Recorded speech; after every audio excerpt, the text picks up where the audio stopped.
Hello students, आप कैसे हो। मैं आशा करता हूँ कि आप लोग ठीक होंगे और पढ़ाई भी कर रहे होंगे घर पे और सुरक्षित होंगे।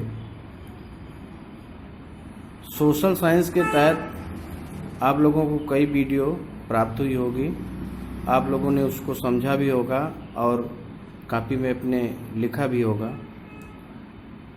हिस्ट्री में अभी आप लोगों को ज़्यादा नहीं अभी बताया गया है, लेकिन ज्योग्राफी में आप लोगों को कई वीडियो प्राप्त हुए होंगे। इसी क्रम में मैं इतिहास का जो है वीडियो बना रहा हूँ। पहले ही पाठ का तीसरा प्रश्न है, यूरोप में राष्ट्रवाद के उत्थान हेतु उत्तरदायी कारणों का विस्तार पूर्वक विवेचन कीजिए। ये तीसरा प्रश्न है लॉन्ग क्वेश्चन का। इसके अंतर्गत राज्यों का उदय 18वीं शताब्दी के मध्य तक नहीं हुआ था। विभिन्न देश अनेक भागों में और भाषाओं में और कैंटों में विभाजित थे, लेकिन 19वीं शताब्दी के प्रारंभ तक राष्ट्रवादी भावनाओं का प्रसार होने लगा था। यूरोप में राष्ट्रवादी भावनाओं के प्रसार हेतु उत्तरदायी प्रमुख कारण निम्नवत थे। पहला, संस्कृति की भूमिका। विकास के युद्धों में, राष्ट्रवाद के विकास के युद्धों में व क्रांतियों साथ साथ संस्कृति की भी महत्वपूर्ण भूमिका रही। कला, काव्य, कहानियाँ और संगीत ने राष्ट्रवादी भावनाओं को विकसित करने तथा व्यक्त करने में सहयोग किया। राष्ट्र की सच्ची आत्मा लोकगीतों, जनकाव्य और लोक नृत्यों से प्रकट होती है। स्थानीय बोलियों पर बल और लोक साहित्य को एकत्र करने का उद्देश्य राष्ट्रीय भावना को फैलाना था। जैसे पोलैंड को स्वतंत्र भूक्षेत्र नहीं था, किंतु संगीत और भाषा के माध्यम से राष्ट्रीय संघर्ष को संगीत से गुणगान किया गया था तथा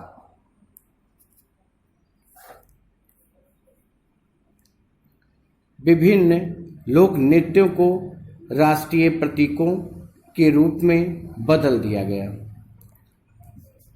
इसमें दूसरा पॉइंट, भाषा।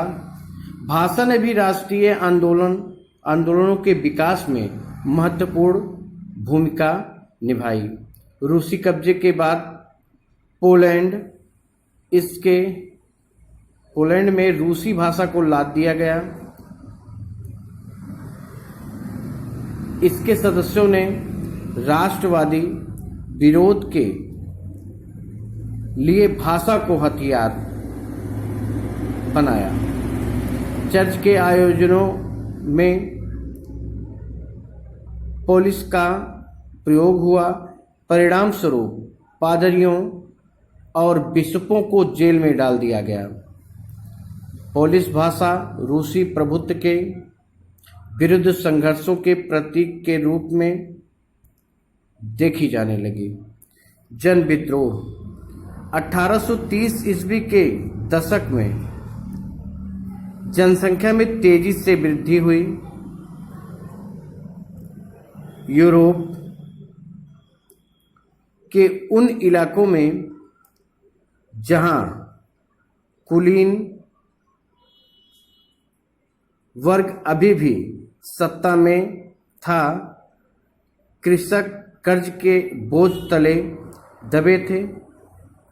कृषक और गांव में कई कारणों से गरीबी थी, बेरोजगारी तथा खाद्यान्न की कमी के कारण लोगों में विद्रोह करना शुरू कर दिया। इन विद्रोहों के कारण रूढ़िवादी सरकारें कमजोर पड़ने लगी तथा राष्ट्रवादी भावनाएं विकसित होने लगी। मध्यम वर्ग का उदय, तीसरा पॉइंट, मध्यम वर्ग का उदय 18वीं शताब्दी तक यूरोप के विभिन्न देशों में दो प्रमुख वर्ग थे। कुलीन वर्ग, जिनका जीवन उच्च स्तरीय था, तथा दास या कृषक वर्ग। औद्योगिकरण के कारण नए नए सामाजिक समूह, श्रमिक वर्ग तथा मध्यम वर्ग अस्तित्व में आए, जो उद्योगपतियों, व्यापारियों और सेवा क्षेत्र के लोगों से बने थे। इस वर्ग ने कुलीन विशेषाधिकारों की समाप्ति तथा शिक्षित और उदारवादी माध्यम से वर्गों के बीच राष्ट्रीय एकता के विचारों को बढ़ाया।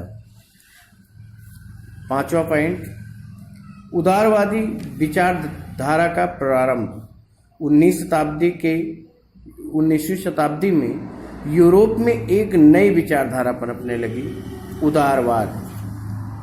नए मध्यम वर्गों के लिए इसका अर्थ था कि व्यक्ति के लिए आज़ादी और कानून के समक्ष सबकी बराबरी। उदारवाद एक ऐसी सरकार पर जोर देता था जो आपसी सहमति से बनी हो। आर्थिक क्षेत्र में उदारवाद बाजारों की मुक्ति और चीजों तथा पूंजी के आवागमन पर राज्य द्वारा लगाए गए नियंत्रणों को समाप्त करने के पक्ष में था। नया व्यापारी वर्ग भी एक ऐसी आर्थिक नीति का पक्षधर था जहां वस्तुओं, लोगों, पूंजी का आवागमन बाधा रहित हो। इस विचारधारा ने राष्ट्रीय एकीकरण को बढ़ावा दिया।